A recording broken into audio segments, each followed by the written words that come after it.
Hello, good evening, नमस्ते। कैसे हो आप सब लोग? पढ़ाई कैसी चल रही है और वीडियोस कैसे लग रहे हैं? हमारा जो चैप्टर 5th है which is work energy theorem, आज उसका लास्ट पार्ट है, लास्ट वीडियो उस चैप्टर के ऊपर।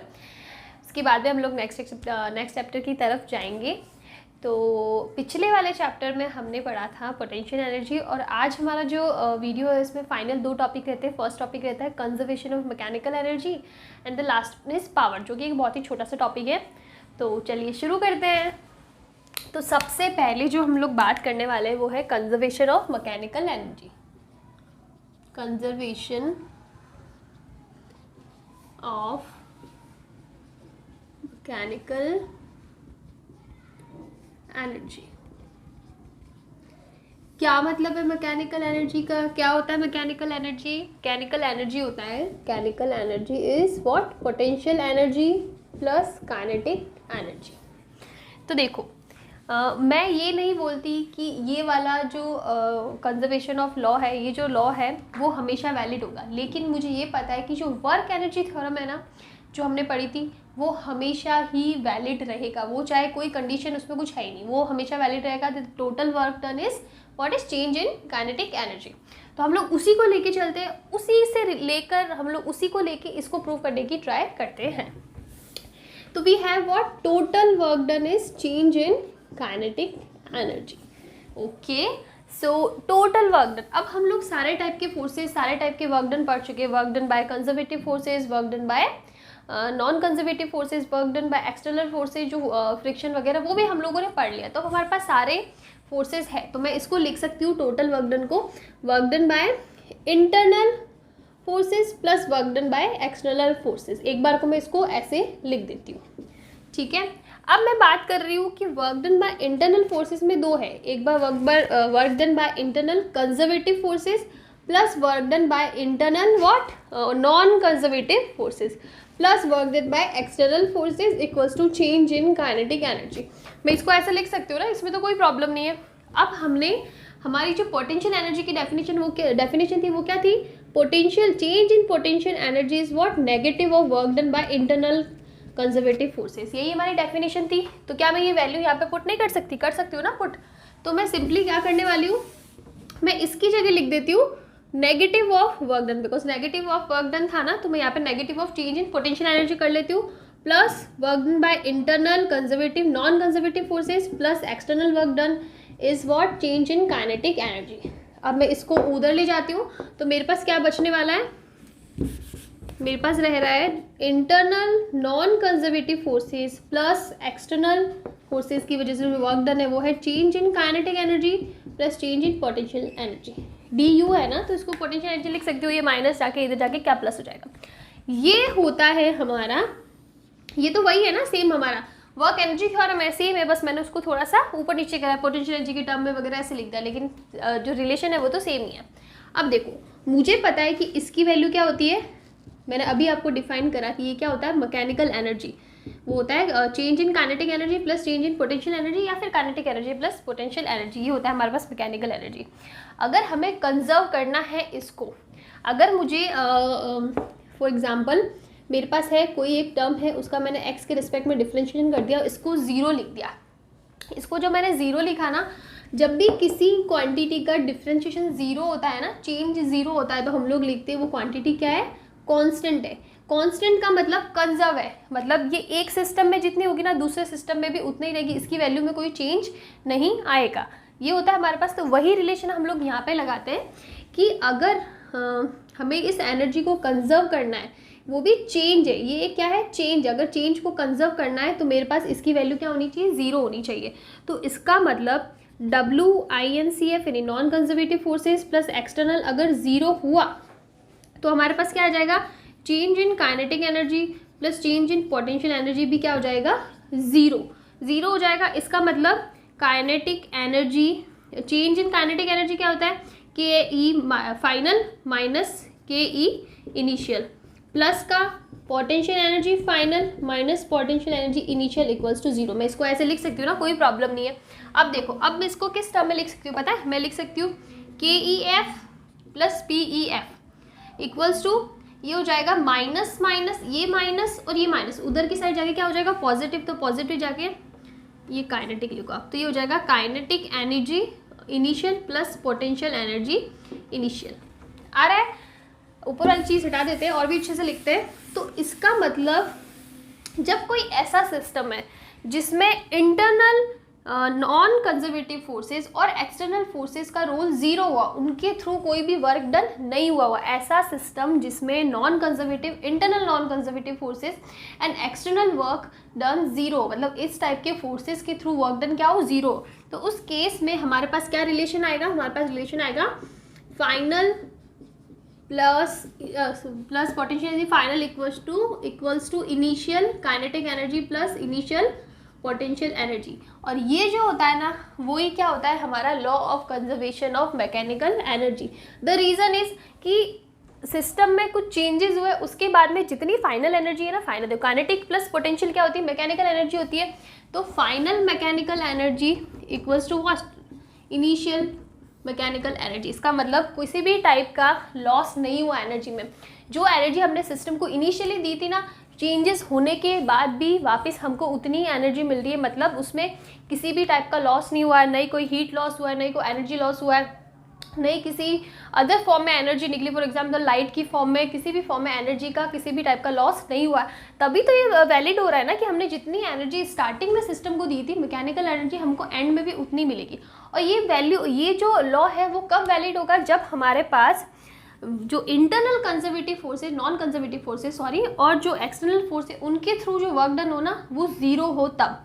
अदरवाइज ये वैलिड नहीं होगा। ये हर केस में वैलिड नहीं है। जैसे अपना जो वर्क एनर्जी थ्योरम था ना, वो चाहे कोई भी केस हो, it is valid for any case. ये किसी भी केस के लिए वैलिड रहेगा वर्क एनर्जी थ्योरम। लेकिन इस थ्योरम की एक कंडीशन है कि ये तभी वैलिड है जब हमारे पास इंटरनल नॉन कंजर्वेटिव फोर्सेस और एक्सटर्नल फोर्सेस के थ्रू वर्क डन क्या हो, ज़ीरो। अदरवाइज हमको ये पूरा फॉर्मूला लेके चलना पड़ेगा। That is internal non conservative forces plus external force equals to what, potential energy में चेंज प्लस काइनेटिक एनर्जी में चेंज। लिख देती हूँ, WINCF plus W external equals to change in kinetic energy plus change in potential energy.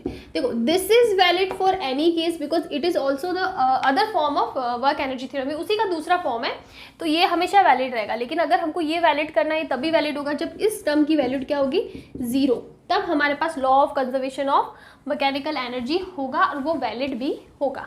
तो ये चीज़ का आपको ध्यान रखना। ऐसा नहीं कि कोई भी सिस्टम कोई भी सिस्टम दे रखा है, क्वेश्चन में कोई भी दे रखा है, कहीं देखा ही नहीं कि भाई कौन सा फोर्स है कौन सा नहीं, सीधा लगा दिया law of conservation of energy initial final, चलो भाई। नहीं, ऐसा नहीं होता है। आपको चेक करना पड़ेगा कि नॉन कंजर्वेटिव फोर्सेज और एक्सटर्नल फोर्सेज के थ्रू कोई वर्क डन है या नहीं है। नहीं है तो वेल एंड गुड, आप लगा सकते हो, लेकिन अगर है तो आपको इनको भी लेना पड़ेगा। तो ये चीज़ें हम लोग कैसे प्रूव कर सकते हैं, देखो एक एग्जाम्पल मैं लेती हूँ। एक एग्जाम्पल हम लोग लेते हैं, क्या लेते हैं कि हमने ये कुछ है, हमने यहाँ से एक बॉल को ड्रॉप करा है, तो हमको ये प्रूव करना है कि इस पॉइंट पे, पॉइंट ए ये हम लोग ले लेते हैं, पॉइंट पी ये हम लोग ले लेते हैं, पॉइंट सी, कि सभी जगह पे जो एनर्जी है ना वो हमारी कंजर्व है या नहीं है, ए पॉइंट पे भी, बी पॉइंट पे भी और सी पॉइंट पे। तो हम लोग को यहाँ पे law of conservation of mechanical energy लगाना है। और मैं मान रही हूँ एक्सटर्नल हमने कोई फोर्स नहीं लगाया, यहाँ पे एक फ्रिक्शन काम कर सकता है एयर के रेजिस्टेंस की वजह से, उसको हम लोग नेग्लिजिबल ले रहे हैं। तो हमारे पास नॉन कंजर्वेटिव फोर्सेस का भी कोई वर्क डन नहीं है, नेग्लिजिबल। जो फ्रिक्शन फोर्स होता है एयर रेजिस्टेंस की वजह से, वो भी हमने क्या मान लिया, नेग्लिजिबल मान लिया। तो अब बताओ, तो सबसे पहले हम लोग को यहाँ पे इनिशियल वेलोसिटी और फाइनल वेलोसिटी निकालनी पड़ेगी एट पॉइंट ए। तो इनिशियल वेलोसिटी 0 हमने ड्रॉप किया है, तो इनिशियल वेलोसिटी तो क्या हो गई, 0 हो गई। ठीक है, तो इनिशियल वेलोसिटी 0 हो गई। अब यहाँ पे देखो, आप यहाँ पे law of conservation of mechanical energy लगाओ, तो यहाँ पे आप वो निकालो काइनेटिक एनर्जी कितनी है, टोटल एनर्जी निकाल दो, टोटल मैकेनिकल एनर्जी कितना होगा। यहाँ पे काइनेटिक एनर्जी हो जाएगी 0, बिकॉज वेलोसिटी क्या है 0, हाफ mv² होता है, वेलोसिटी हमने 0 लिया है, तो ये हो जाएगा 0 प्लस पोटेंशियल एनर्जी कितनी हो रही है, यहाँ से हमने ले ली है हाइट कितनी है हमारे पास, h है, ये ले लेते हैं x, और ये कितनी हो जाएगी, ये हो जाएगी h माइनस x होगा, हमने अपने तरीके से ले लिया है। तो ये एनर्जी कितनी हो जाएगी mgh, बिकॉज हम लोग इसको रेफरेंस पॉइंट ले रहे हैं। तो यहाँ से यहाँ तक क्या होगी, प्लस का mgh। चलो ठीक है, ये होगी पॉइंट ए की बात। अगर हम लोग बात करें पॉइंट बी की, ठीक है, हम लोग इस पॉइंट की बात करें तो सबसे पहले तो मुझे यहाँ पे वेलोसिटी निकालनी पड़ेगी कि वेलोसिटी क्या होगी इस पॉइंट के ऊपर।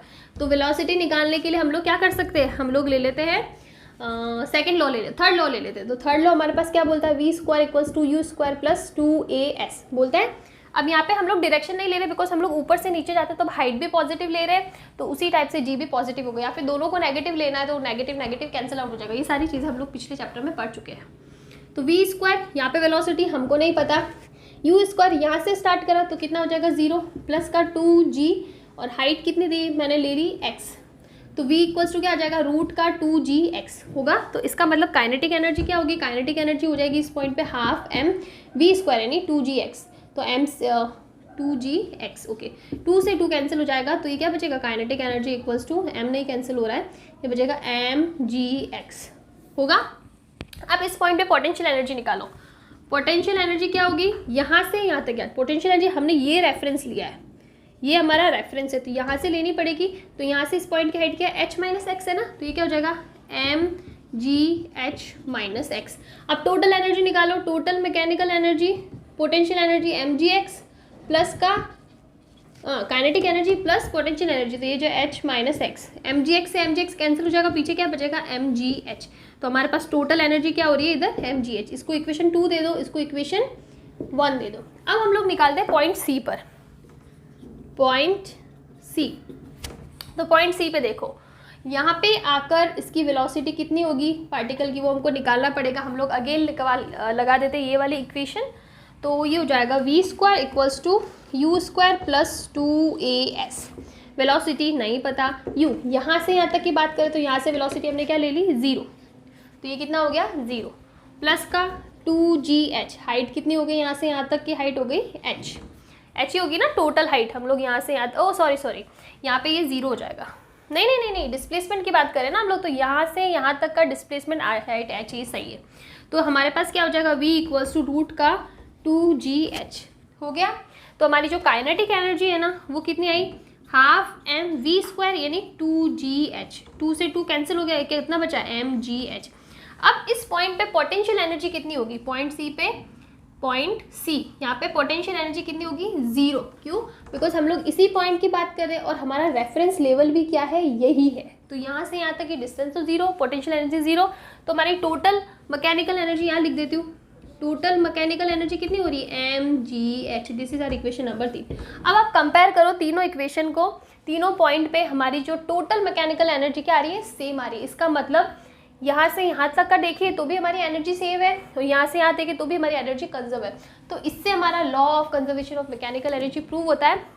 लेकिन वो कब प्रूव होता है, जब हमारे पास कोई एक्सटर्नल फोर्स नहीं है और कोई इंटरनल नॉन कंजर्वेटिव फोर्स नहीं है तभी, अदरवाइज हमको उन फोर्सेस को भी काउंट करना पड़ेगा।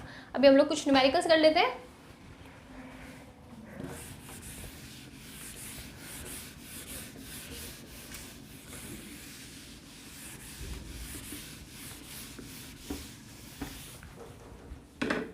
तो हमारे पास ये न्यूमेरिकल है, दोनों न्यूमेरिकल है। ये दोनों न्यूमेरिकल मैंने इसलिए दिए ताकि हमें वो डिफरेंस पता पड़े कि कहाँ पे हमें कंजर्वेशन ऑफ मैकेनिकल एनर्जी लगाना है और कहाँ पे नहीं लगाना। ये कुछ पुराने क्वेश्चंस हैं, तो ये इम्पॉर्टेंट है ये समझने के लिए कि कब अप्लाई करना है लॉ को, कब नहीं करना है। तो सबसे पहले हम इस क्वेश्चन की बात करते हैं।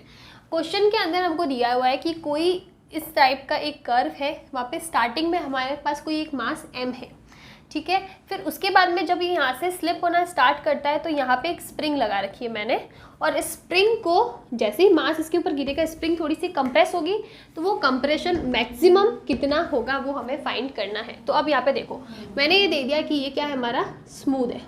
अगर ये स्मूथ है तो फ्रिक्शनल फोर्स लगेगा, नहीं लगेगा। क्या हमने इसको बाहर से कुछ फोर्स दिया है, नहीं दिया है, तो इसका मतलब एक्सटर्नल फोर्स भी 0 है और इंटरनल नॉन कंजर्वेटिव फोर्स भी 0 है। तो हम लोग law of conservation of energy लगा सकते हैं, which is initial mechanical energy equals to final mechanical energy, या दोनों में से उल्टा भी लेना तो ले लो। तो सबसे पहले हम लोग फाइनल ही लेते हैं, final equals to initial. Final mechanical energy, final system में क्या होगा, ये मास इधर आ जाएगा, तो आने के बाद ये तो रुक जाएगा, तो इसकी वेलोसिटी क्या हो जाएगी 0, इसकी वेलोसिटी 0 हो जाएगी। तो हम लोग क्या लिखने वाले हैं, हाँ, तो फाइनल में हम लोग पहले पूरा फॉर्मूला लिख देते हैं। Initial kinetic energy plus initial final potential energy equals to initial kinetic energy plus initial potential energy. ठीक है, अब देखो फाइनल काइनेटिक एनर्जी, ये यहाँ पे आगे जब रुक जाएगा ना, जब हमको इंस्टेंट लेना, जब इसने पुश कर लिया, ये स्टॉप हो गया, वो कितना कंप्रेस होगा, वो अलग चीज़ है कि थोड़े टाइम के बाद में फिर से इस मास को पुश करेगी ऊपर की डायरेक्शन में, लेकिन हम लोग उसको बात नहीं करें, हम लोग इंस्टेंट बात करेंगे जैसे इसने पुश किया कितना कंप्रेशन आया। तो वो कब होगा, जब वो ये मास एम है ना कहीं पे रुक जाएगा, वो होगा। तो यहाँ पे इसकी वेलोसिटी हाफ mv² होता है ना, तो वेलोसिटी क्या हो जाएगी 0। पोटेंशियल एनर्जी इनिशियली तो यहाँ पे नहीं, हम लोग फाइनल की बात करें, हाँ, तो हमने मान लिया कि ये x डिस्टेंस तक कितना हुई है, कंप्रेस हुई है, मतलब x ऐसे अंदर की साइड गई है।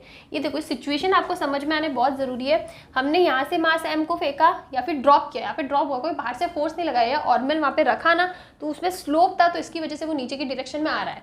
ठीक है, फिर आने के बाद क्या करेगा, ये एकदम से इस स्प्रिंग को इंस्टेंटली क्या करेगा, कंप्रेस करेगा। तो स्प्रिंग में क्या आएगा, एक कंप्रेशन आएगा, उसको हमने लिया x, ओ मैक्सिमम कंप्रेशन कितना होगा वही हमें निकालना है। ठीक है, तो जैसे ही इसको पुश करेगा वहाँ पे जो मास ब्लॉक है वो तो स्टॉप हो जाएगा, वहाँ उसकी वेलोसिटी हो गई 0 और इसमें कंप्रेशन कितना आ गया x।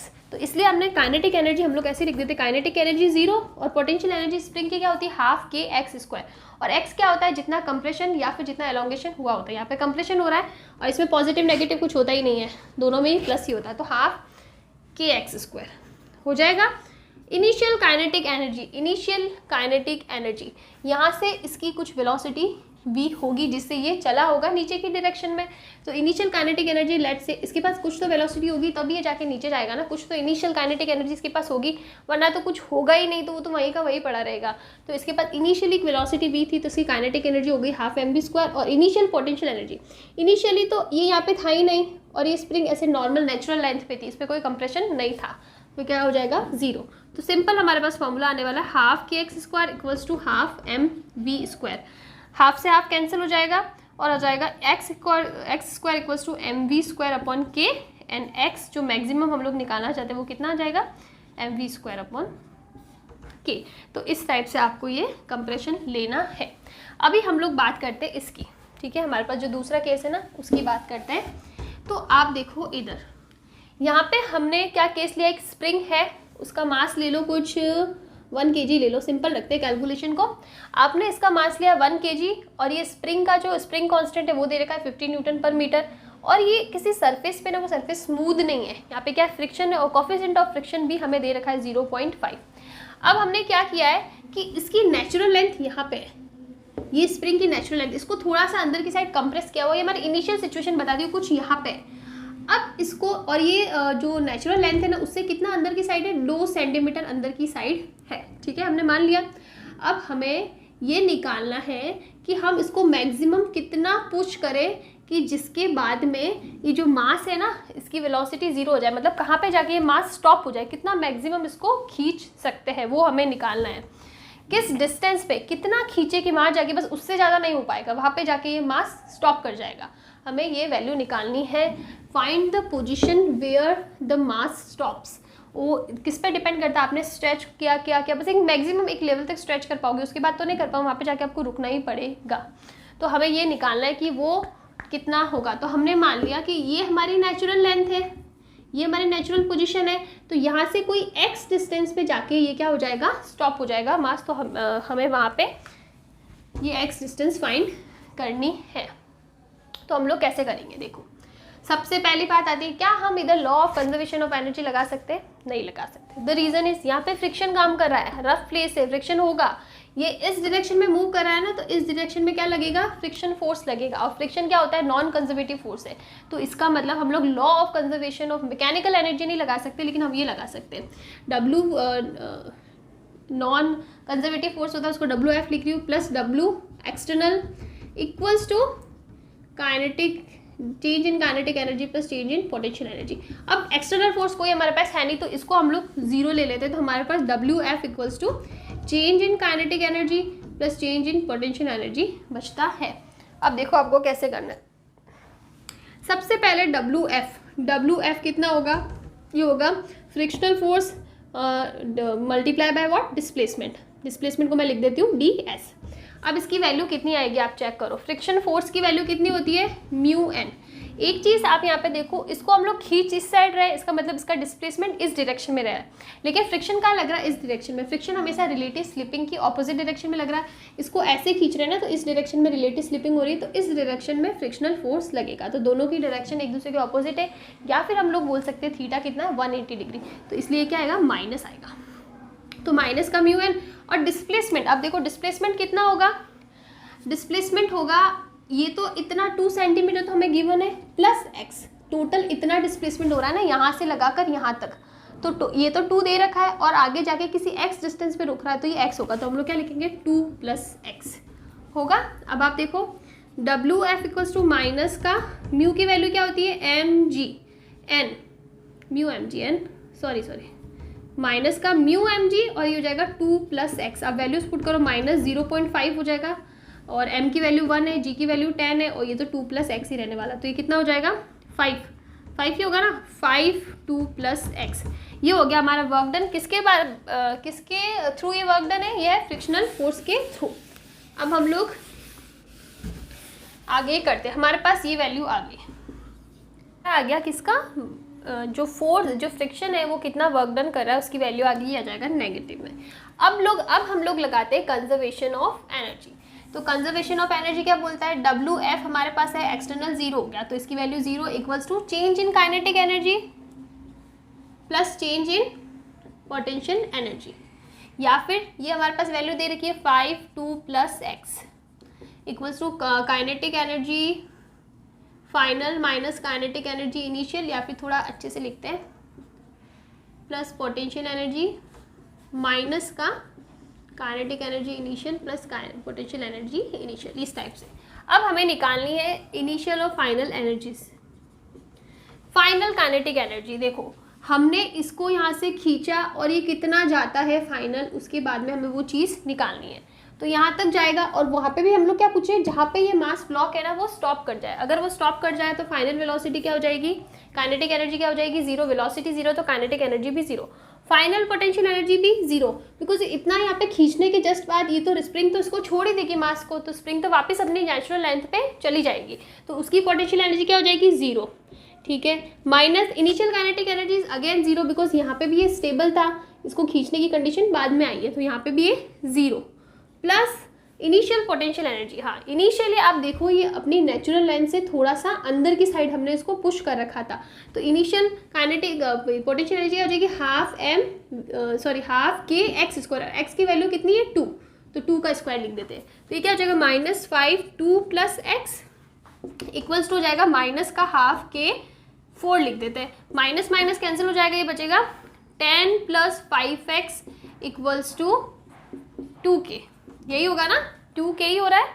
आप देखो एक बार फिर से हम लोग देख देते हैं, 2 से 2 कैंसिल हो जाएगा, 2k, yes it is 2k, तो 10 + 5x इक्वल्स टू 2k आ रहा है, और 2k की वैल्यू आप देखो कितनी, हमारे पास k की वैल्यू 50 दे रखी है, तो कितना हो जाएगा 100, तो हो जाएगा 5x equals to what, 5x equals to 100 - 10 यानी 90 आएगा, तो x की वैल्यू आ जाएगी 90 डिवाइडेड बाई 5, ये कितना आता है, ये आ जाएगा 18 सेंटीमीटर, बिकॉज हमने वो भी सेंटीमीटर में लिया था। तो इस टाइप से आपको ये सॉल्व करना है, तो इस टाइप से आपको क्वेश्चन करना है, और उसमें आपको पता भी पड़ जाएगा। अगर क्वेश्चन में आपको फ्रिक्शनल फोर्स दिया हुआ ना तो आप law of conservation of energy नहीं लगा सकते हो, ठीक है। अगर नहीं दिया हुआ ना तो आप लगा सकते हो, तो वो आपको चेक करना पड़ेगा। तो हो जाएगा, इसके बाद में हम लोग नेक्स्ट क्वेश्चन करते हैं। अब हम लोग कुछ क्वेश्चंस करते हैं, ये क्वेश्चन तो मैंने आपको डिफरेंस बताने के लिए करा था, अभी हम लोग कुछ न्यूमेरिकल्स करते हैं प्रीवियस ईयर के पेपर से, जो एक्चुअल में आपके पेपर में आ रखे हैं, तो आपको पता पड़ेगा कि पेपर में किस टाइप के क्वेश्चन आते हैं। वो क्वेश्चन है, दोनों ही क्वेश्चन प्रीवियस ईयर के पेपर में आ चुके हैं। सबसे पहले हम लोग इस क्वेश्चन की बात करते हैं। क्वेश्चन के अंदर गिवन है कि 2 मास है, दोनों का मास सेम है, 250 ग्राम्स एंड 250 ग्राम्स। 250 ग्राम को हम लोग 1/4 kg लिख सकते हैं ना, थोड़ा इजी हो जाएगा सॉल्व करने में, तो हम इसको 1/4 kg लिखते हैं। अब दोनों ही साइड में वेलोसिटी लगा के इसको खींचा है, तो फाइंड मैक्सिमम इलोंगेशन, मतलब मैक्सिमम ये जो स्प्रिंग है ना वो कितना स्ट्रेच होगी वो हमें निकालना है। तो देखो सबसे पहली चीज़ यहाँ पे हम लोग क्या लगा सकते हैं, law of conservation of energy, yes लगा सकते हैं। कोई फ्रिक्शन नहीं है, हमने बात फ्रिक्शन अगर होता तो हमको कोफिशिएंट ऑफ फ्रिक्शन दिया होता है, क्वेश्चन में गिवन होता है, ऐसा कुछ भी नहीं है। एक्सटर्नल फोर्स हम कुछ है नहीं, तो हम लोग यहाँ पे law of conservation of energy लगा सकते हैं। तो देखो अगर मैं बात करूँ initial energy, initial mechanical energy and final mechanical energy, तो यहाँ पे पोटेंशियल एनर्जी तो होने वाली नहीं है। द रीज़न इज यहाँ पे अगर मैं इसको ले लेती हूँ ना ग्राउंड, तो ये ग्राउंड पे ही मूव कर रहा है, तो ग्राउंड पे ही मूव कर रहा है तो पोटेंशियल एनर्जी तो क्या होगी, जीरो होगी। चलो ठीक है, पोटेंशियल एनर्जी ग्राउंड से, ये वाली जो ग्रेविटेशनल पोटेंशियल एनर्जी ना ये क्या होगी, जीरो होगी। स्प्रिंग की पोटेंशियल एनर्जी हमारे पास हुई, तो सबसे पहले हम लोग बात करते हैं इनिशियल केस में हमारे पास कितनी काइनेटिक एनर्जी, हम लोग लिखते हैं total mechanical energy initial equals to mechanical energy final. तो अब हमारे पास mgh यहाँ पे नहीं आने वाला है, ठीक है ना, स्प्रिंग है तो स्प्रिंग की पोटेंशियल एनर्जी हमारे पास आएगी। तो इनिशियल मैकेनिकल एनर्जी कितनी हो जाएगी, दोनों साइड से वेलोसिटी दी है दोनों, तो half two in multiply by half mv² लिख सकते हैं, ठीक है। इनिशियली हमने जब वेलोसिटी लगा रहे हैं तब हमारे पास जो स्प्रिंग है ना वो एज इट इज, स्प्रिंग के अंदर कोई कंप्रेशन कोई एलोंगेशन नहीं हुआ है, तो इसकी जो पोटेंशियल एनर्जी क्या हो जाएगी, जीरो हो जाएगी।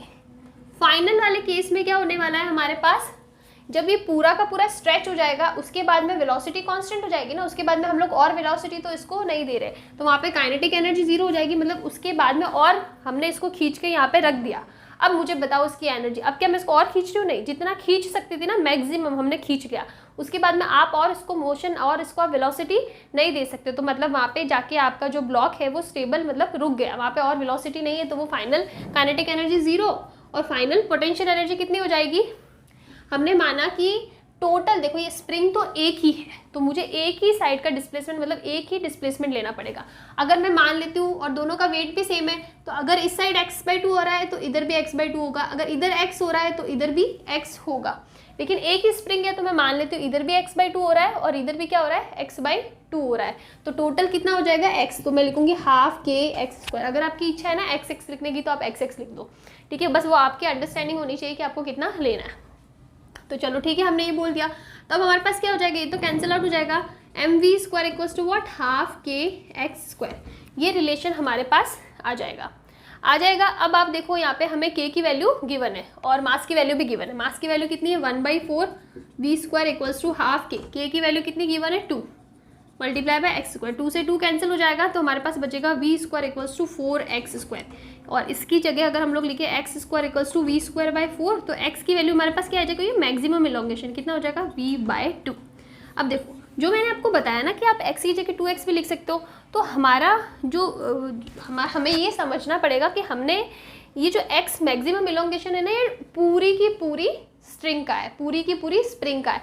अगर मैं यहाँ पे 2x लिखती ना तो मुझे 2x निकालना पड़ता, 2x की वैल्यू निकालनी पड़ती। द रीज़न इज मुझे स्प्रिंग एक ही दे रखी है, मुझे दो अलग अलग स्प्रिंग नहीं दे रखी है, तो मुझे पूरी स्प्रिंग का निकालना है। तो अगर मैं दोनों साइड x ले रही हूँ तो मुझे 2x की वैल्यू निकालनी है, और अगर मैं x/2 ले रही हूँ तो मुझे x की वैल्यू निकालनी है। ये आपको समझना पड़ेगा कि आपको x निकालना है या 2x निकालना है, एक ही स्प्रिंग की बात कर रहे हैं इसलिए। अब इस क्वेश्चन के अंदर हमको क्या गिवन है, a wedge of mass m, wedge दे रखा है, ये होता है वेज, ठीक है। चलो इसका मास दे रखा है m, veg of mass m lies, okay, यहाँ पे मैंने गड़बड़ कर दी, यहाँ पे लिख रखा है मास m इक्वल्स टू 4m, इसका जो मास है ना वो 4m के बराबर है। गिवन है lies on a frictionless plane, ये फ्रिक्शनलेस प्लेन पे ये जो है ना यहाँ पे कोई भी फ्रिक्शन नहीं है। अब particle of mass m approaches to the wedge, मतलब यहाँ से जो एक पार्टिकल है मास m का वो अप्रोच करता है वेज की तरफ, और उसकी वेलोसिटी क्या है v, तो और कोई फ्रिक्शन नहीं है, मतलब इसके और इस प्लेन के बीच में भी कोई फ्रिक्शन नहीं, कहीं पे कोई फ्रिक्शन नहीं, तो हम law of conservation of energy लगा सकते हैं। There is no friction, maximum height climbed by the particle, हमें लिखाना है कि कितनी मैक्सिमम हाइट तक चढ़ सकता है इस वेलोसिटी के साथ में। तो सबसे पहले हमको यहाँ पे कंजर्वेशन ऑफ मोमेंटम लगाना पड़ेगा। जब भी मैंने आपको बताया ना दो मास बता रखा, एक मास है वो चल रहा है, दूसरा मास भी है, तो हमें law of conservation of momentum लगाना पड़ता है। इनिशियल मोमेंटम कितना है, small mass into velocity v, उसके बाद में जब इसके ऊपर चढ़ जाएगा ना तो उस टाइम पे क्या होगा, इसका मास प्लस दूसरा मास, दोनों मास मिल जाएंगे ना, दोनों का मास देखो। इनिशियली हम लोग ले लेते हैं पार्टिकल इधर है और इसके पास वेलोसिटी v है, जब ये वेज के ऊपर नहीं अप्रोच नहीं करा इसने तो इसका मास m हो जाएगा, इसकी वेलोसिटी v हो जाएगी। और अगर आपको पूरा लेना है तो हम लोग ऐसे लिख सकते हैं वेलोसिटी v प्लस 0, बिकॉज ये क्या है, ये तो स्टेबल है। अब बाद में क्या हो जाएगा, जब ये इसके ऊपर चढ़ जाएगा ना और इसके पास भी वेलोसिटी भी है, तब मास कितना हो जाएगा m प्लस 4m, और टोटल वेलोसिटी हम लोग ले लेते हैं v डैश। हमको नहीं पता कि इसके ऊपर चढ़ने के बाद दोनों की मिलाकर वेलोसिटी कितनी होने वाली, हमें नहीं पता, हमने v डैश लिख दिया। तो यहाँ पे आप क्या लिख सकते हो, mv equals to 5mv dash, तो m से m कैंसिल हो जाएगा, v डैश कितना आएगा, v/5। हमारे पास इस पूरे के पूरे सिस्टम की वेलोसिटी आ गई। अब आप लगाओ law of conservation of energy. तो इनिशियल एनर्जी कितनी होने वाली है, इनिशियल एनर्जी होने वाली है हाफ mv², इतनी होगी। फाइनल कितनी हो जाएगी, हाफ और m plus 4m plus v dash का स्क्वायर। अब हमारे पास जो पूरा सिस्टम है ना, साथ वाला सिस्टम, उसकी वेलोसिटी v डैश है, तो हमने v डैश का स्क्वायर लिख दिया, प्लस हमने मान लिया कि यहाँ किसी हाइट पे चढ़ गया और ये हाइट कितनी है, h है, तो यहाँ पे ग्रेविटेशनल पोटेंशियल एनर्जी भी आएगी, प्लस का कितना, mgh होगा। अब आप देखो कैसे सॉल्व करना है। ये हो जाएगा हाफ mv² प्लस का हाफ, और ये हो जाएगा 5m multiply by 5m multiply by v dash का स्क्वायर, मतलब v²/25 इक्वल्स प्लस का mgh हो जाएगा। अब यहाँ पे m कैंसिल हो रहा है, पीछे बच रहा है हाफ v² प्लस हाफ, ये हो जाएगा 5, तो हो जाएगा plus v²/10 equals two plus का mgh। ये इक्वेशन हमारे पास आ जाएगी। ये मैंने थोड़ा सा गलत लिख दिया है, ये इक्वल्स टू में, ठीक है। अब हम लोग इसको आगे सॉल्व करते हैं। तो ये कितना होने वाला है, हमारे पास हो जाएगा v²/2 इक्वल्स टू v²/10, 20 होगा या 10 होगा, ये 1/2 नहीं होगा यहाँ पे, नहीं 1/2 v²/25 5 10, यस v²/10 ही होने वाला है, v²/10 एंड प्लस का mgh। अब आप देखो, और m भी कैंसिल हो गया, हमारे पास सिर्फ gh बचा है, तो अब ये हो जाएगा gh equals to v²/2 minus v²/10। आप इसको सॉल्व करो, कितना हो जाएगा, अब ये हो जाएगा 5v² माइनस v²/10 यानी 4v²/10, और h क्या हो जाएगा, 4v²/10 मल्टीप्लाई बाय 10, ये डिवाइड हो जाएगा ना यहाँ से g से, तो ये हो जाएगा 4v²/100 या फिर v²/25। तो h हमारी हाइट कितनी आ जाएगी, v²/25। v की वैल्यू दे रखी होगी तो हम लोग कैलकुलेट कर लेंगे। देखो थोड़ा सा इन क्वेश्चन में क्या होता है, कॉन्सेप्ट तो होता है, उसके साथ साथ में कैलकुलेशन पे भी ध्यान। देखो मैं करते करते भी कहीं ना कहीं कुछ चीज़ मिस हो जाती है, तो एकदम ध्यान से आपको अच्छे से सारी कैलकुलेशन देख के करनी, बिकॉज एक जगह भी आपने प्लस माइनस की गड़बड़ कर दी तो आपका रिजल्ट चेंज हो जाएगा, तो वो भी आपको चेक करते रहना है। अभी हम लोग एक और क्वेश्चन करते हैं आगे।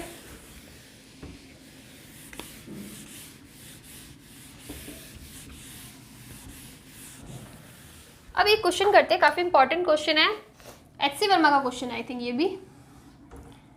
तो ये क्वेश्चन है कि हमारे पास यहाँ पे एक चैन है, चैन की क्वेश्चन हम लोग काफ़ी कर चुके हैं, नहीं ठीक है। ये यहाँ पे लेंथ है 2l/3, यहाँ पे लेंथ है l/3, ये इनिशियल कंडीशन है। अब हमें इसको, अगर हम लोग इस चैन को पूरा का पूरा नीचे की साइड ड्रॉप करते हो, इसकी कंडीशन कुछ ऐसी हो जाए, देखो पूरी की पूरी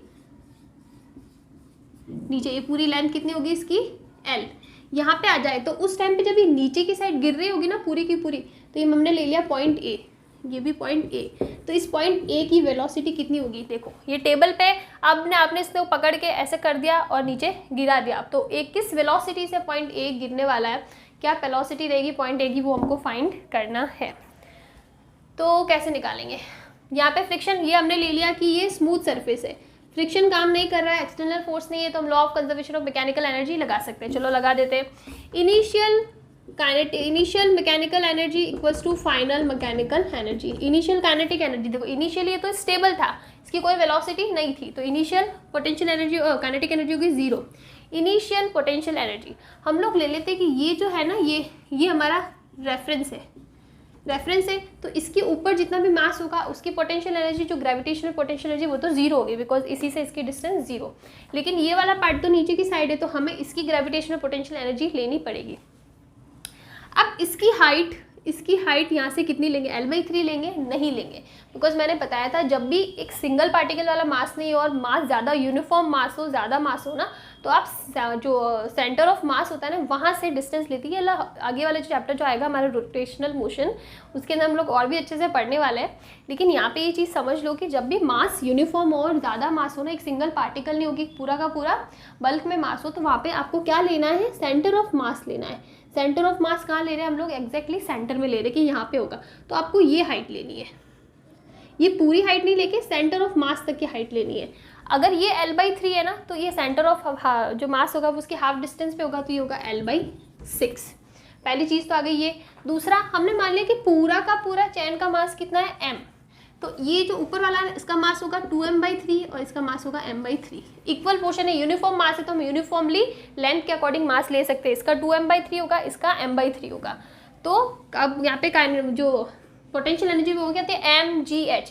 मास कितना, m/3, g का g रहेगा, हाइट कितनी, L/6 होगा, इक्वल्स टू फाइनल में हमारे पास पता है कि हमारे पास एक वेलोसिटी है टोटल।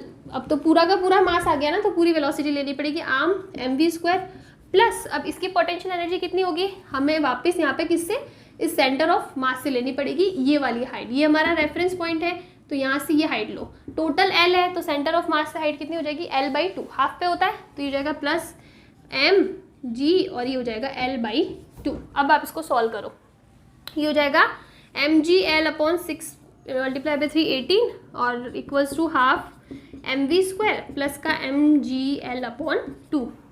अब देखो m से m कैंसिल हो सकता है, 2 ये हो जाएगा 9। तो अब ये क्या होने वाला है, gL/9 equals to v² plus gl हो जाएगा। तो ये हो जाएगा v² equals to gL/9 minus का gl, तो v² इक्वल्स टू हो जाएगा 9 कुछ। ओके, एक चीज़ यहाँ पे गड़बड़ होगी साइन का, हम लोग रेफरेंस लेवल से नीचे की साइड जा रहे हैं, तो हमें जो पोटेंशियल एनर्जी वो क्या होगी, नेगेटिव लेनी पड़ेगी। तो ये भी नेगेटिव होगा और ये भी नेगेटिव होगा। अब देखो कैसे होगा, ये हमारे पास नेगेटिव हो जाएगा और ये हमारे पास क्या होगा, नेगेटिव होगा।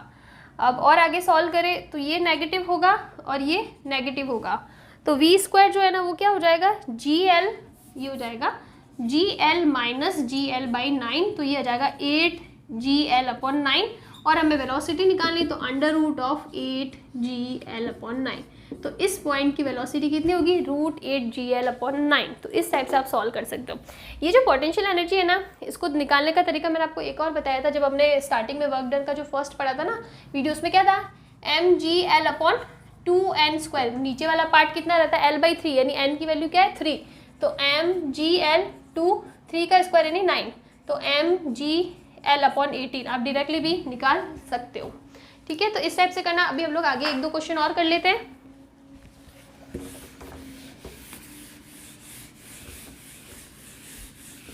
देखो मैं करवा रही हूँ, उसके बाद भी ऐसा हो सकता है कि आपको कोई चीज़ समझ में नहीं आए, पॉसिबल है। मैंने तो बहुत बार ये चीज़ें पढ़ चुकी हूँ, मैंने अपने 11th-12th में पढ़ा, ग्रेजुएशन में पढ़ा, पोस्ट ग्रेजुएशन में पढ़ा, उसके बाद मैंने नेट और गेट की तैयारी करी है, मैंने क्लियर भी करा है, उन सब में मैंने ये सारी चीज़ें पढ़ी।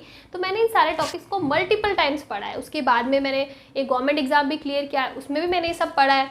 तो मैंने बहुत बार पढ़ चुकी हूँ, इसलिए मुझे लगता है मुझे आता है। लेकिन आप इन सारी चीज़ों को पहली बार पढ़ रहे हो, तो मुझे पता है जब पहली बार पढ़ते हैं ना तो चीज़ें इतना अच्छा मतलब इफेक्ट नहीं छोड़ती है। मुझे लग रहा है कि इजी टॉपिक है, आपको लगेगा नहीं यार इतना इजी नहीं है। और रीज़न, मैं भी जब आपके साथ 11th क्लास से 12th क्लास में थी तब मुझे भी टफ लगते थे। तो इसलिए ये चीज़ पॉसिबल है कि आपको नहीं समझ में आ रहा, हो सकता है मेरे कितना ही अच्छा समझाने के बाद भी ये पॉसिबल है कि आपको नहीं समझ में आया, बिल्कुल भी समझ में नहीं आया।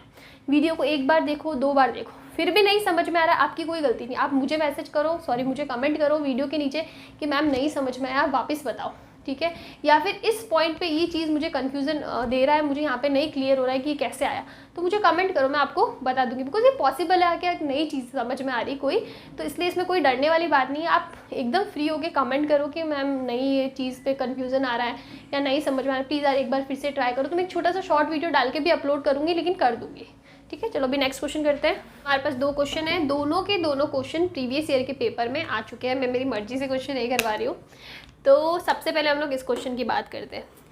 क्वेश्चन के अंदर हमको क्या गिवन है कि एक कोई भी मास का ब्लॉक है, m मास ले लेते हैं, m मास का ब्लॉक है, वो यहाँ से उसको कुछ वेलोसिटी देते हैं, उसको वेलोसिटी सिर्फ इतनी ही वेलोसिटी दे रहे कि वो यहाँ तक पहुँच जाए, ठीक है। वो यहाँ तक पहुँच जाएगा। उसके बाद में बिकॉज यहाँ पे नीचे की साइड इंक्लाइन प्लेन है तो वो यहाँ नीचे की साइड स्लाइड करने लगेगा, गिर जाएगा और फिर पॉइंट सी तक पहुँच जाएगा। क्वेश्चन के अंदर हमको गिवन है कि ए से सी तक का पहुँचने का टाइम है ना वो t√2 + 1 सेकेंड है, तो हमें t की वैल्यू फाइंड करनी है। चलो ठीक है, सबसे पहले स्टेप बाय स्टेप क्वेश्चन को सॉल्व करते हैं। अगर हमें टाइम निकालना है ना तो हमें यहाँ से यहाँ तक जाने का टाइम निकालना पड़ेगा प्लस यहाँ से यहाँ तक जाने का टाइम निकालना पड़ेगा। अब हमें टाइम निकालना है ना तो हमें इनिशियल वेलोसिटी तो चाहिए। देखो टाइम निकालने के लिए हमारे पास दो इक्वेशन है, फर्स्ट इक्वेशन ऑफ मोशन है, सेकंड इक्वेशन ऑफ मोशन है, दोनों से ही निकालो। दोनों में आपको इनिशियल वेलोसिटी तो चाहिए ही होगी, चाहे s = ut + ½ at² लो या v = u + at लो, दोनों ही लो। तो हम लोग क्या कर सकते हैं, हमें पता है कि यहाँ पे आके पार्टिकल की वेलोसिटी 0 हो रही है बिकॉज हमने पार्टिकल को सिर्फ इतनी ही वेलोसिटी दी है कि वो यहाँ तक पहुँच जाए। तो v है और u निकालना है तो हम फर्स्ट इक्वेशन ऑफ मोशन लेते हैं, वो ले सकते हैं, लेकिन उससे पहले हमको क्या निकालनी पड़ेगी, इनिशियल वेलोसिटी निकालनी पड़ेगी। तो हम लोग यहाँ पे लगाते हैं, यहाँ पे हमने फ्रिक्शन की बात नहीं करी है, ठीक है, स्मूथ सरफेस लिया है तो हम लोग law of conservation of energy, mechanical energy लगा देते हैं। तो इनिशियल एनर्जी क्या हो गई, यहाँ पे पोटेंशियल एनर्जी 0 होगी बिकॉज मैंने इसी को रेफरेंस लिया है। तो पोटेंशियल एनर्जी क्या हो जाएगी 0 प्लस काइनेटिक एनर्जी, यहाँ से हमने कुछ वेलोसिटी दी है, इनिशियल वेलोसिटी ले लिया ½ mv²। फाइनल यहाँ जाके काइनेटिक एनर्जी 0 हो जाएगी और पोटेंशियल एनर्जी क्या बचेगी, कुछ हाइट तक पहुंचा है तो कितना बचेगा +mg, और हाइट कितना है 30 मीटर है। आई थिंक ये कुछ गलत लिखा है, 30 मीटर नहीं होना चाहिए, लेट मी चेक। हाँ, it's 10 metre, not 30 metre, it's 10 metre, 10 metre, ठीक है। तो ये हो जाएगा ×10, तो आप देखो कितना हो जाएगा, ½ mu² = mg10। m से m कैंसिल हो जाएगा और g की वैल्यू भी हमें पता है u² = 20g, या फिर u² = क्या हो जाएगा 200। g की वैल्यू 10 रख दो तो u कितना आएगा, u आने वाला है √200, ये हो जाएगा u = 10√2 मीटर/सेकेंड। आ गई हमारे पास इनिशियल वेलोसिटी। चलो इनिशियल वेलोसिटी आ गई, अब हमें निकालना है इस पार्टिकल को यहाँ से यहाँ तक जाने का टाइम मैं t1 ले लेती हूँ और ये टाइम t2 ले लेती हूँ, और मुझे टाइम t1 निकालना है। तो मैं t1 कैसे निकालूंगी, फर्स्ट इक्वेशन ऑफ मोशन लगाओ, v = u + at, लगा दिया। फाइनल वेलोसिटी 0, u हमें गिवन है 10√2 और a नीचे की साइड में ग्रेविटेशन फोर्स लग रहा है तो माइनस का a। अभी एक्सीलरेशन हमारे पास नहीं है, इंक्लाइंड प्लेन है, एक्सीलरेशन निकालना पड़ेगा। तो हमने ले लिया पार्टिकल किसी पॉइंट यहाँ पे, तो इधर इसको एक्सेलरेशन लग रहा है a, पार्टिकल का मास mg नीचे की डायरेक्शन में, और ये यहाँ पे क्या लगने वाला है mg cos थीटा, और ये क्या लगेगा mg sin थीटा, और डायरेक्शन एक्सेलरेशन इस डायरेक्शन में हो रहा है। आप ऐसे लिख दो ना, सिंपल। देखो ये हम लोग बाद में निकालते हैं, पहले हम एक्सेलरेशन निकालते हैं। तो हमारे पास ये हो जाएगा mg, ये हो जाएगा mg cos थीटा, ये आप ले लो n, ठीक है, और इधर डायरेक्शन में क्या हो रहा है एक्सेलरेशन ma। तो ये दोनों तो अपने आप को बैलेंस कर देंगे, यहाँ आपको इसकी ज़रूरत नहीं है, लेकिन हमारे पास क्या है ma = mg sin थीटा है, m से m कैंसिल हो जाएगा तो a कितना बचने वाला है g sin थीटा, और थीटा की वैल्यू भी हमारे पास है कितनी है 45 डिग्री है। तो चलो अब हम लोग लिखते हैं v = u प्लस का at1, इसके लिए हम लोग टाइम t1 ले रहे हैं। v = 0, u कितना है 10√2। अब हम लोग माइनस इसलिए लगा रहे हैं बिकॉज हम लोग जो g है उसकी डायरेक्शन नीचे की डायरेक्शन में होती है, तो माइनस का g sin theta and × t1। तो ये t1 कितना हो जाएगा 10√2 × g sin theta, value put करो, sin थीटा यानी sin 45 यानी 1/√2, तो ये ×√2, तो 10 से 10 कट जाएगा। t1 कितना बचने वाला है 2 सेकेंड, हमारे पास t1 की वैल्यू आ गई। हम लोग ये सारी चीज़ हटा देते हैं और हमारे पास आ गया है t1 = 2 सेकेंड। अब मुझे यहाँ से यहाँ तक जाने का टाइम निकालना है। तो अब देखो मेरे पास यहाँ पे इनिशियल वेलोसिटी, यहाँ से यहाँ तक की बात कर रही हूँ तो इनिशियल वेलोसिटी क्या हो जाएगी 0 यहाँ के लिए। अब हम लोग यहाँ पे लगाते हैं, हमारे पास फाइनल वेलोसिटी नहीं है कि कितनी फाइनल वेलोसिटी, लेकिन हम लोग ये डिस्टेंस निकाल सकते हैं ना, डिस्टेंस निकाल सकते हैं। तो अभी हम लोग लगाते हैं सेकेंड इक्वेशन ऑफ मोशन। क्या बोलता है s = ut, इस बार टाइम t2 ले लेते हैं, प्लस का ½ at2², ठीक है।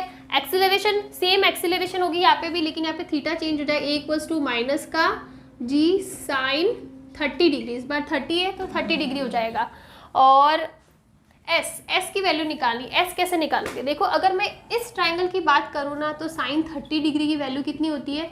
Sine 30 degree equals to 10 divided by this height B C.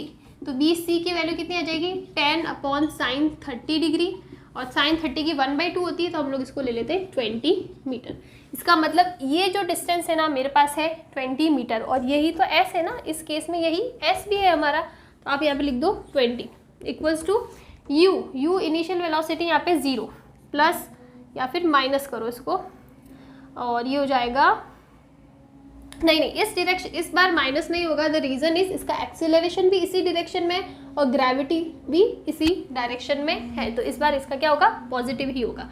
तो 20 इक्वल्स टू हाफ ए कितना हो रहा है? G sine 30 degree multiply by T2 square, यही है, और एस की वैल्यू हमने रख दी। तो ये हो जाएगा 40 इक्वल्स टू जी यानी 10 साइन 30 यानी 1/2 मल्टीप्लाई बाय T2 स्क्वायर, तो ये हो जाएगा 8। T2 स्क्वायर इक्वल्स टू 8 ही आ रहा है ना, 10 से 10 4 मल्टीप्लाई 8 यस। और T की वैल्यू कितनी आ जाएगी? ये आ जाएगी 2√2 T2 सेकेंड। T2 की वैल्यू आ गई। अब हमें निकालना है total time T equals to T1 plus T2। कर दो, T1 कितना है? 2 प्लस 2√2, तो 2 कॉमन ले लो तो कितना आ जाएगा? 1 प्लस √2 सेकेंड। तो हमारे क्वेश्चन में जो T है ना, T की वैल्यू कितनी होगी? 2। तो इस टाइप से आपको क्वेश्चन सॉल्व करना है। इसमें हमारा कंजर्वेशन ऑफ एनर्जी भी लग रहा है और साथ में इक्वेशन ऑफ मोशन भी लग रही है। अभी हम लोग करते हैं वो वाला क्वेश्चन, नेक्स्ट क्वेश्चन।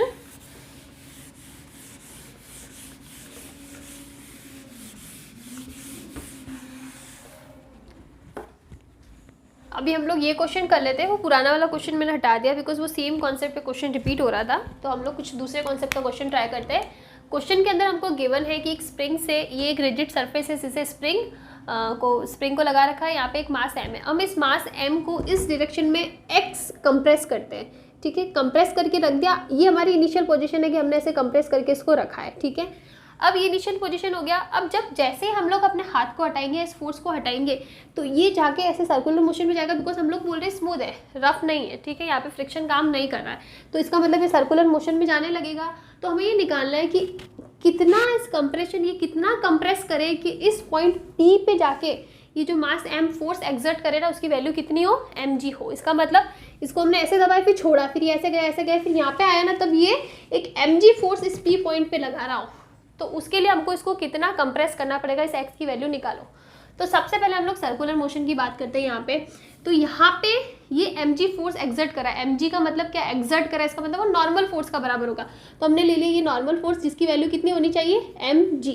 दूसरी बात सर्कुलर मोशन है, सर्कुलर मोशन को मेंटेन करने के लिए एक सेंटर की डायरेक्शन में एक फोर्स लगेगा, mv²/r लगेगा, सेंट्रीपिटल फोर्स। तो इसका मतलब यहाँ पे जो n होगा ना, नॉर्मल रिएक्शन फोर्स, वो किसको बैलेंस कर रहा है? सेंट्रीपिटल फोर्स को। तो हम लोग लिख सकते हैं n इक्वल्स टू mv²/r, ठीक है, हो जाएगा। और यहाँ पे n की वैल्यू हमारे कितनी होनी चाहिए? हमको क्वेश्चन में गिवन है कि mg फोर्स एक्सर्ट करना चाहिए, तो हम लोग mg लिखेंगे, और इससे हमारे पास v² की वैल्यू क्या आ जाएगी? rg। आगे हमारे पास वैल्यू। अब आप देखो क्वेश्चन कितना डिफिकल्ट लग रहा था, लेकिन क्वेश्चन कितना इजी है। अब आप लगा दो law of conservation of law of mechanical energy. अब देखो इनिशियली हम लोग लिखते हैं कितनी हमारे पास एनर्जी थी। इनिशियली अगर मैं बात करूँ काइनेटिक एनर्जी की, तो हमने इसको ऐसे पुश कर रखा है, हमने कोई वेलोसिटी नहीं, हमने इसको इनिशियल, मैंने बताया था हमारी पोजीशन ही ऐसी कि इसको ऐसे दबा रखा है, तो कोई मोशन नहीं हो रहा था। तो initial kinetic energy 0। Initial potential energy, हाँ, क्योंकि हमने जो स्प्रिंग है ना, उसकी नेचुरल लेंथ ये है, ये इसकी नेचुरल लेंथ है, इससे x डायरेक्शन अंदर की साइड हमने क्या पुश करके रखा था, तो पोटेंशियल एनर्जी होगी स्प्रिंग की ½ kx² इक्वल्स टू, यहाँ पे अब पॉइंट P पे बात करें, हम लोग किसको बैलेंस कर रहे हैं? इस पॉइंट पे और P पॉइंट पे बात करें, तो P पॉइंट पे हमारे पास वेलोसिटी हाँ है, हमने निकाली भी है, कितनी है? ½ m, और v² की जगह rg लिख दो। यहाँ पे पोटेंशियल एनर्जी होगी, हाँ होगी, ये देखो यहाँ से कितने डिस्टेंस पे है? r डिस्टेंस पे, तो ये हो जाएगा mgr। अब आप इसको सॉल्व कर दो तो हो जाएगा ½ kx² इक्वल्स टू कितना हो जाएगा? ½ mrg प्लस mgr, 3mgr/2 हो जाएगा। 2 से 2 कैंसिल कर दो तो x² इक्वल्स टू हो जाएगा 3mgr/k, और x की वैल्यू निकालूँ तो √3mgr/k। तो क्वेश्चन कितना डिफिकल्ट दिख रहा था डायग्राम देख के कि अरे यार पता नहीं क्या ही है, लेकिन कितना इजी, सारे कॉन्सेप्ट हम लोग पढ़ चुके, नॉर्मल रिएक्शन पढ़ चुके, सेंट्रीपिटल फोर्स हम लोग पढ़ चुके, बस यहाँ पे law of conservation of energy निकालना। आपको बस देखना है कि क्या अप्लाई करूँ कि मेरा रिजल्ट आ जाए, बस इतनी चीज़ देखनी। अगर स्प्रिंग दे रखा है kx², इधर वेलोसिटी पता है, तो हमें पता है कि हम इन दोनों पॉइंट पे कंजर्वेशन ऑफ एनर्जी निकाल सकते हैं। और इसका सबसे बड़ा एग्जांपल तो जब हमने पढ़ा था ना motion in a vertical plane, तो उसके अंदर हमने कितनी जगह law of conservation of energy लगा चुके हैं, ऑलरेडी लगा चुके हैं उधर। तो इस टाइप से करना है। अभी हमारा इस यूनिट का लास्ट टॉपिक रहता है पावर, वो हम लोग पढ़ लेते हैं। नेक्स्ट हम लोग पढ़ने वाले हैं क्या, पावर। छोटा सा टॉपिक है, पावर क्या होता है। पावर की अगर मैं डेफिनेशन की बात करूं, फॉर्मूले की बात करूं, तो पावर होता है rate in change in work done, कितने टाइम में कितना वर्क करा है। और इन जनरल भी है ना, आप कम टाइम में ज्यादा वर्क डन करते हो तो पावर ज्यादा होता है, थोड़ा सा टाइम में लेकिन उसमें आपने बहुत सारा काम कर दिया तो आप बोलते हो कि आपके अंदर किसी के, अगर कोई दूसरा करे तो आप बोलेंगे यार इसके अंदर बहुत ज्यादा पावर है। लेकिन कोई बहुत ज्यादा टाइम ले रहा है और काम बहुत ही कम कर रहा है। इसका एग्जाम्पल लेते हैं, एक बड़ी सी भारी सी अलमीरा है, ठीक है, आपको उसको पुश करना है। एक जना आधे घंटे में खाली एक रूम क्रॉस करके निकलता है, और एक जन आधे घंटे में पूरे घर से बाहर निकाल के सीढ़ियों से नीचे जाके गाड़ी के अंदर भी रख देता है। तो इसका मतलब उसने कम टाइम में, सेम टाइम में ज्यादा काम किया, और पहले वाले ने सेम टाइम में बहुत ही कम काम किया। तो आप नहीं बोलोगे कि दूसरे वाले में पावर बहुत ज्यादा, इतने कम टाइम में उसने इतना ज्यादा काम कर दिया। तो इसीलिए हम लोग बोलते हैं power is rate of change of work done. अगर टाइम कम होगा और वर्क ज्यादा हो तो पावर की वैल्यू ज्यादा होगी। ये तो इसको जनरल फॉर्म में लिखने का। इसके अलावा हम लोग क्या लिख सकते हैं, P इक्वल्स टू, देखो W की जगह हम लोग क्या लिखते हैं, FDX लिखते हैं। ये होता है इंस्टेंटेनियस। अगर मैं एवरेज की बात करूँ ना, तो एवरेज फॉर्म हम लोग लिखते हैं W/T। ये दोनों फॉर्मूले हमको पता है। तो अगर मैं बात करूँ P इंस्टेंटेनियस, और DW की जगह क्या होता है, FDX डिवाइडेड बाय DT, ठीक है। तो ये जो P होगा ना इंस्टेंटेनियस, इसको हम लोग क्या लिख सकते हैं, F, और dx/dt क्या होता है, वेलोसिटी, तो F.v। ये भी हमारे पास एक फॉर्मूला होता है, P इक्वल्स टू F.v। यानी अगर हमको पावर को निकालना है वेलोसिटी और फोर्स की टर्म में, तो हम लोग निकाल सकते हैं। ये डॉट प्रोडक्ट है ना, तो यहाँ वापस आ जाएगा Fv, क्या हो जाएगा, cos थीटा। बेसिकली जो फोर्स और वेलोसिटी है उनकी डायरेक्शन सेम होनी चाहिए। अगर नई डायरेक्शन सेम है तो उस डायरेक्शन में हमको क्या लेना पड़ेगा, कंपोनेंट लेना पड़ेगा। इसमें कुछ ऐसे क्वेश्चन भी आ सकते हैं, जैसे कि ये कोई मास m है, उसको हम लोग यहाँ पे फोर्स दे रहे हैं, उसकी वेलोसिटी, फोर्स इसमें यहाँ पे ये वेलोसिटी दिखा रहे हैं इस डायरेक्शन में, उस पे क्या लग रही है, वेलोसिटी लग रही है। तो यहाँ पे आप पावर की वैल्यू निकालो। तो आप पावर कैसे निकालोगे, हमें पहले इस डायरेक्शन में फोर्स निकालना पड़ेगा। तो हम लोग कैसे निकालेंगे, ये हो जाएगा mg, ये हो जाएगा mg cos थीटा, और ये वाला कंपोनेंट क्या हो जाएगा, mg sin थीटा। तो हमें पता है कि वेलोसिटी की डायरेक्शन में कौन सा कंपोनेंट काम कर रहा है, mg sin थीटा। तो पावर क्या हो जाएगा, mg sin theta multiply by velocity, और उन दोनों के बीच का एंगल क्या है, 180 डिग्री। तो ये क्या हो जाएगा, माइनस का P इक्वल्स टू माइनस का mgv sin थीटा। तो हम लोग इस टाइप के क्वेश्चन भी सॉल्व कर सकते हैं। बहुत इजी से क्वेश्चन आते हैं, इसमें कोई ज्यादा डिफिकल्ट क्वेश्चन होगा नहीं। एक टर्म आती है पावर की यूनिट क्या होती है, तो पावर की यूनिट एक तो हो सकता है W। वर्क डन का क्या होता है, जूल पर सेकेंड, या फिर डायरेक्टली हम लोग क्या लिख सकते हैं, वाट। वाट भी इसकी यूनिट होती है, या तो वाट लिख दो या फिर जूल पर सेकेंड लिख दो, दोनों ही यूनिट इसकी सेम है, मतलब एक ही काम कर रही है। तो इस टाइप से पावर की डेफिनेशन है और इसका यूनिट है। कैसे इस पे क्वेश्चन आएंगे, F.v में आएंगे, या फिर डायरेक्टली W को किसी का फंक्शन देके आप डिफरेंशिएशन करके भी निकाल सकते हो। इसके अंदर एक इंपॉर्टेंट जो कॉन्सेप्ट है जिसपे डायरेक्टली क्वेश्चन आते हैं, और आपको मतलब आप सॉल्व करने लगोगे और डायरेक्टली आपके पास आंसर होगा ना, तो आपको एक सेकंड भी नहीं लगेगा सॉल्व करने में, अदरवाइज आप इसको सॉल्व करते ही रह जाओगे। तो कांस्टेंट पावर V, तो हम लोग ले लेते हैं एक व्हीकल V है हमारे पास, कोई व्हीकल है, और उस व्हीकल की जो पावर है ना वो कांस्टेंट है। पावर को हमने कांस्टेंट, ये जब भी अप्लाई होगा जब पावर क्या होगी, कांस्टेंट होगी। पावर कांस्टेंट होंगे, और हमें ये बताना है कि t टाइम के बाद इसकी वेलोसिटी v कितनी होगी, ठीक है। तो अब हम क्या करेंगे, हमारे पास पावर है, पावर का फॉर्मूला क्या होता है, F.v होता है। p पावर, और ये चल रही है ना वेलोसिटी, तो हम लोग जो फोर्स है वो क्या लिख सकते हैं, मास इनटू एक्सेलरेशन। जब वो चल रही है तो और कोई फोर्स तो उसके ऊपर लग नहीं रहा है, तो हमने ma लिख दिया multiply by the velocity v। अब आप देखो, और इसको कैसे लिख सकते हैं, और इसको लिख सकते हैं p इक्वल्स टू m, ये क्या होता है, dv/dt मल्टीप्लाई बाय v होता है। और आप इसको लिख सकते हो p.dt equals to mv dv हो सकता है, या फिर इसको लिख दो p p by M D T equals to V D we.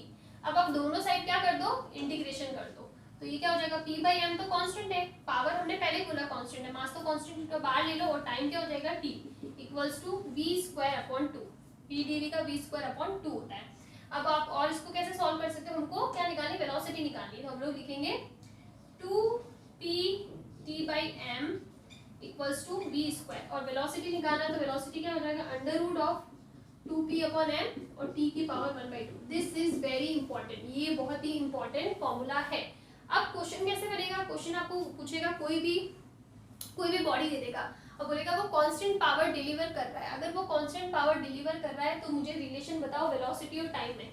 आपको ऑप्शन दे रहा होगा कि velocity is proportional to t to the power 1, velocity is proportional to t to the power 3/2, velocity is proportional to t to the power 1/2 and velocity is time पे depend ही नहीं कर रही है। तो आपको फिर पूरा सॉल्व नहीं करना पड़ेगा, आपको पता है कि कांस्टेंट पावर है, इसका मतलब t की पावर 1/2 पे ये डिपेंड करेगी। तो इस टाइप से आप ये क्वेश्चन कर सकते हो। अभी हम लोग एक और रिलेशन निकालते हैं, वो रिलेशन निकालते हैं किसमें, डिस्टेंस और टाइम के बीच में। एक बार मैं पानी पी लूं थोड़ा सा।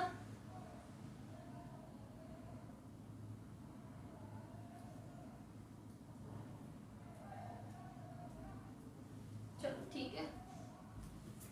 अब जिस टाइप से हमने वेलोसिटी निकाली, वेलोसिटी का रिलेशन क्या आ रहा है, root 2p upon m and t की पावर व्हाट 1/2। अब हमें पूछा है कि डिस्टेंस और टाइम के बाद बीच में रिलेशन निकालो कि कितने टाइम में कितनी डिस्टेंस कवर करेगा। तो हम लोग क्या करेंगे, v की जगह लिख देंगे dx अपॉन dt, रूट का 2p अपॉन m t की पावर 1/2। ट्रांसफर करो तो dx equals to root 2p upon m t की पावर 1/2 dt। इंटीग्रेशन कर दो, ये आ जाएगा x, root 2p upon m तो क्या है, कांस्टेंट है, और इसका इंटीग्रेशन हो जाएगा dt। अब t की पावर 1/2 का क्या होता है, +1 एंड 1/2 +1, तो t की पावर 3/2 और ये क्या 3 और 2, ये हो जाएगा इसका इंटीग्रेशन। पुट कर लो x equals to root 2p upon m और इसका कितना हो जाएगा 2/3 t की पावर 3/2, या फिर आप इसको लिख सकते हो x equals to 2/3 root 2p upon m। Constant value से इतना मतलब नहीं है, इसमें प्रोपोर्शनल पूछेगा, तो इससे क्या आ रहा है, x is proportional to t की पावर 3/2। तो आपको क्वेश्चन डायरेक्टली आएगा कि आपको कांस्टेंट पावर, हमारे जो भी क्वेश्चन में बॉडी है वो कांस्टेंट पावर डिलीवर कर रही है, तो हमें डिस्टेंस और टाइम के बीच में रिलेशन निकालो। तो अगर वेलोसिटी टाइम है तो t की पावर 1/2, डिस्टेंस और टाइम है तो t की पावर 3/2। और एक क्वेश्चन आ सकता है कि आप वेलोसिटी और x के बीच में रिलेशन निकालो, तो कैसा होगा, सिंपल देख लो, वेलोसिटी किसके प्रोपोर्शनल है, t की पावर 1/2, डिस्टेंस किसके प्रोपोर्शनल है, t की पावर 3/2। तो हम लोग लिख सकते हैं ना, velocity is proportional to x की पावर 1/3 हो जाएगा, बिकॉज 3/2 की 1/3 पावर लगाए ना, तो 3 से 3 कैंसिल होकर 1/2 ही बचता है। तो हम लोग शॉर्ट फॉर्म में ये रिलेशन निकाल सकते हैं। तो इसमें क्या डिफिकल्ट है, देखो एकदम इजी सा है, बस क्वेश्चन में आपको ये पकड़ना है कि कांस्टेंट पावर दिया है या नहीं। और मैं सच बता रही हूँ, इस पे क्वेश्चन आ भी चुका है, मेरे पास एक क्वेश्चन है, मैं आपको करवाती हूँ। क्वेश्चन एक आ रखा है आईआईटी के, पहले क्वेश्चन आ रहा है, क्वेश्चन में हमको गिवन है कि एक बॉडी है जो कांस्टेंट पावर डिलीवर कर रही है, कांस्टेंट पावर डिलीवर कर रही है, तो उसका जो डिस्प्लेसमेंट है वो x है और t टाइम में x डिस्प्लेसमेंट है, तो आप डिस्प्लेसमेंट और टाइम में रिलेशन निकालो। तो सिंपली क्वेश्चन में गिवन होगा t की पावर 3/2, आपको t की पावर 3/2 वहाँ पे करना है। तो इस टाइप से आप ये क्वेश्चन आप कर सकते हो। पावर के अंदर इससे ज़्यादा कोई बहुत ही इंपॉर्टेंट क्वेश्चन मुझे लगे नहीं, एकदम छोटे छोटे 1-2 क्वेश्चन है जो ग्राफ वगैरह वाले, जो मैं आपको शॉर्ट्स में भी करवा दूंगी। तो इस टाइप से ये चैप्टर हमारे यहाँ पे कंप्लीट होता है। अब इसके अंदर एक कॉलिजन वाला टॉपिक रहता है, वो मुझे चेक करना पड़ेगा, पहले वो इसी चैप्टर का पार्ट था, अब वो है या नहीं मुझे चेक करना पड़ेगा। अगर वो इसी का पार्ट है तो नेक्स्ट वीडियो कॉलिजन पे आएगा, अगर इसका पार्ट नहीं है तो नेक्स्ट हम लोग स्टार्ट करेंगे रोटेशनल मोशन। तो तब तक के लिए थैंक यू।